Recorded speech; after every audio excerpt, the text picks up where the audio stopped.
Welcome to Star Citizen and our tour of the best features of the finally live Star Citizen Alpha 3.18. Und die deutsche Version des Videos findet ihr als Link in der Videobeschreibung oder direkt auf dem Klescher Kanal. Patch 3.18 is finally in the hands of players and is proving to be one of the biggest patches Star Citizen has seen to date.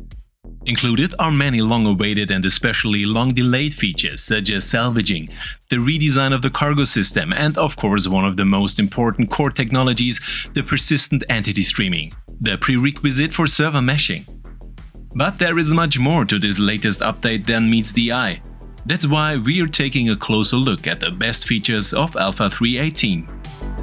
And if you think the video has informed and entertained you well, please don't forget to click on the bell icon and the subscribe button so that you will be informed directly next time there is something new in the verse.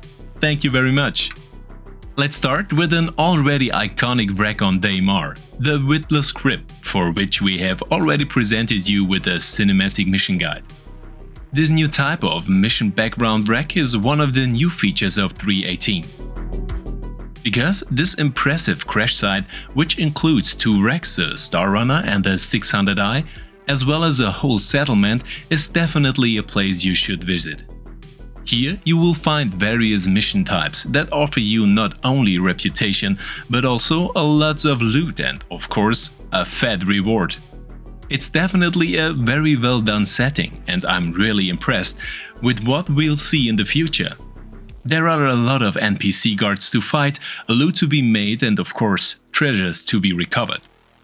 It gets particularly interesting here as soon as you dive into the wreck, especially as it's quite a shaky affair and you keep coming across the remains of various soldiers of fortune. To find the crash site on Daymar, you can take one of the missions on the subject, or simply jump to NT 99916 on Daymar and fly from here towards 47 degrees for 132 kilometers. Near the area, of course, it also helps to use the scanner and scan for ships. Another new feature are the almost 40 new rivers around Microtech and Hurston. These have been greatly improved visually and already offer many opportunities to take a screenshot or two. In addition, the rivers offer the perfect opportunity for all low flyers, and it is only a matter of time before there will be official racetracks for them as well. By the way, one of the most beautiful new rivers can be found if you jump from Microtech to empty data center K83 and then fly 450 kilometers in the direction of 7 degrees.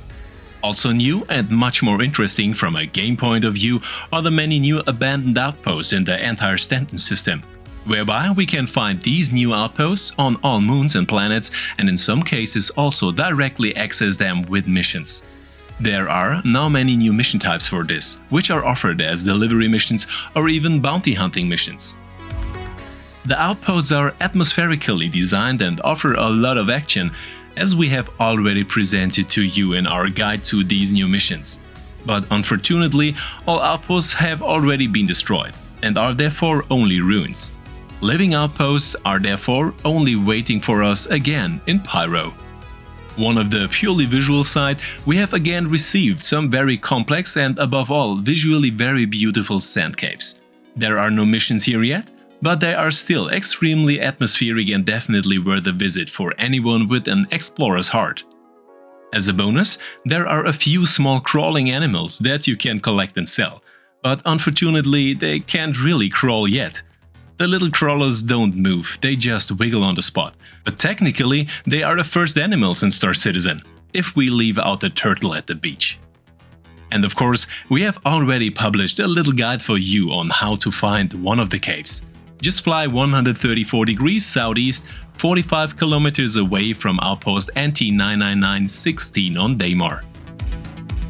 But also, the residence zone Orison on Crusader has finally undergone some important changes and improvements in patch 3.18, which now finally make Orison permanently usable. For example, the height from which you can jump to and from Orison has been significantly reduced, so that we now only have to travel 10 kilometers in the atmosphere to jump, which is comparable to the other landing zones. This saves us an enormous amount of time, which makes Orison in the 3.18, at least for me, my new home for the first time. Orison also offers the first small PTV buggy racetrack, which you can find directly at the convention center, where we already experienced the last Intergalactic Aerospace Expo. As we already introduced you in the short guide, at the spaceport you'll take the shuttle to the convention center and find the new small racetrack, which is quite a lot of fun. Finally, the platforms used during Siege of Orison are also playable as direct mission areas outside of the dynamic event. This means that you don't need a spaceship to complete missions there. Just get in the shuttle with a gun and take out some of the baddies to earn money and reputation. A real bonus for the Orison location, because there are no missions like this directly in a resident zone anywhere else. This allows us to earn money very quickly again after the complete wipe that comes with 3.18, if you can do anything with FPS battles. But of course, there are literally much more important innovations, because with the extensive first version of the cargo system Refactor, we are experiencing the first major technical update for Star Citizen's cargo system made possible by persistent entity streaming. This means that cargo can now be picked up by tractor beam and be loaded into the ship's cargo grids. However, of course, it also means that this technology now enables many other types of gameplay that players have long wanted, or sometimes rather feared. For example, pirates can now board ships by using the distortion damage rework, which disables ships for up to 5 minutes, or by putting ships into what is called soft death mode. And of course, we have also published a detailed cinematic guide on this topic. Here you can find out what happens when a soft death occurs, so when your ship's hit points reach 0%. In this case, there is a 70% chance that your ship will enter this mode and will no longer be usable. In this soft death mode, you can still open and close doors, but the ship will no longer fly. This also means that if the ship goes into soft death mode, other players can come on board and just take your cargo. In addition, as shown in the video, the so-called combat logging in 3.18 has also been solved, in that you can no longer simply log out during a fight. And if you cause yourself to drop out of the game, your ship and your equipment will still remain in the game. But the legal system has also been improved and simplified. Instead of trying to reduce or completely clear your crime stats at various security posts as before, you can now simply pay crime stats up to level 2. This is a big improvement, so the game experience, although there are limitations here as well, because if you murder someone, you still go to jail. Another new feature is that you can no longer be so easily taken advantage of by griefers who ram you and then give you a crime stat. Also a new feature is how you can delete your crime stat, because with 3.18 you can no longer use different security posts, but only the security post Kareah. But this also includes the extensive visual as well as playful overhaul of the security post Kareah. Here, the interior and exterior areas have been completely reworked and refined, and there is no significantly more security to combat criminals. And if criminals want to attack Kareah, other players are notified and can stop them for a very good payment. There is also a special item machine that randomly disturbs confiscated goods to players. But to do this, you first have to kill the head of security, a Crusader security lieutenant, and take his chip to get to the machine. These changes definitely make the new Kareah a hot PvP spot in the verse. But no overhaul of the law system without also improving and revising the Klescher prison and its mechanics. There are now also significantly more activities in Klescher. Starting with the mission we can from the well-known criminal mastermind Ruto, which requires wandering into Section 2, Depth 11. The mission is to retrieve a microchip from another prisoner who failed to make the escape route.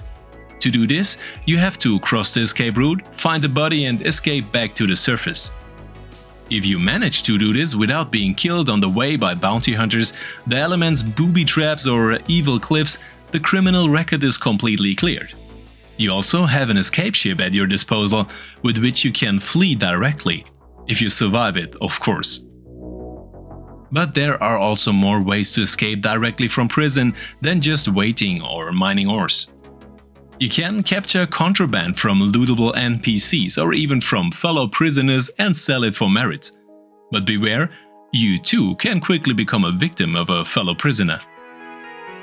Once you're free again, you can try the new time race missions. Right at the start of 3.18, there are 7 new racetracks, some of which were created by the racing community and adapted and implemented by Cloud Imperium Games.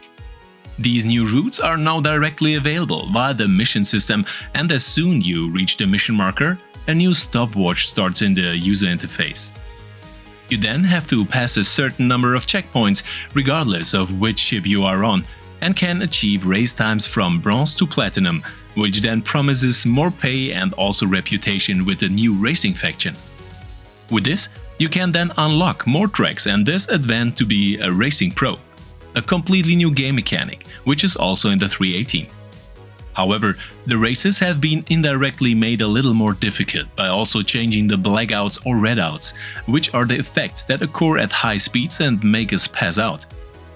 This means that you have to be more careful during maneuvers and high G-forces to keep control of your ship. But let's move on to one of the most important new areas, salvaging, which is the mechanic for salvaging ships and scrap in the first version, which has been eagerly awaited since 2016. It's a very similar system to the mining mechanic, where we can take apart the hull of the ship with a laser and sell that scrap directly. And of course, you have already guessed it, we have already created an extensive guide for you, which deals with the 2 ships that can be used first, the Drake Vulture and the Aegis Reclaimer. But the variant with the multi-tool, which also offers the first repair options, is also included in the 3.18, and you can find out all about it in another guide. Like most of the new mechanics and innovations, this is only possible because with 3.18 we finally received the necessary technology, the persistent entity streaming. Because this core technology of Star Citizen makes it possible to store all things in the persistent universe on a second server of its own, so that the game data and states are still available even if the actual game server fails or crashes. This sounds quite simple, but given the enormous number of entities in Star Citizen, it is a real technological milestone and not just for Star Citizen. For salvaging, for example, this technology was a prerequisite also for being able to fill the universe with wrecks that we can then salvage. And because this technology is such an important part of 3.18, all things in the universe need to be stored on a second server so that they remain stored in the event of a server failure. This implementation has presented such enormously complex and difficult scenarios that have delayed 3.18 for as long as we've last seen in the enormously long and complex PTU phase. Another challenge with the 3.18 is that each server is currently a unique persistent area. When you move to another server, the universe there is different from the server you were on before. So the developers are next working on making it possible to return to the same shard, the same unique persistent area, every time you log in, so that you can always experience and play your own persistent universe. This is the next challenge before we can move on to static server meshing and finally dynamic server meshing. In summary, the new patch 3.18 does not fundamentally change the game experience at first. Expect that there is now more junk and a lot of more wrecks in the universe. Last but not least, we will also talk about an area that literally jump out at you when you first start 3.18, namely the new Gen 12 render engine, which has already been implemented in many areas and makes Star Citizen run much more performantly on many modern systems and also looks much better. And with that, we come to the end of the best features of this big step of Star Citizen towards a beta, which is a big step closer. See you next time, see you soon and see you in the verse.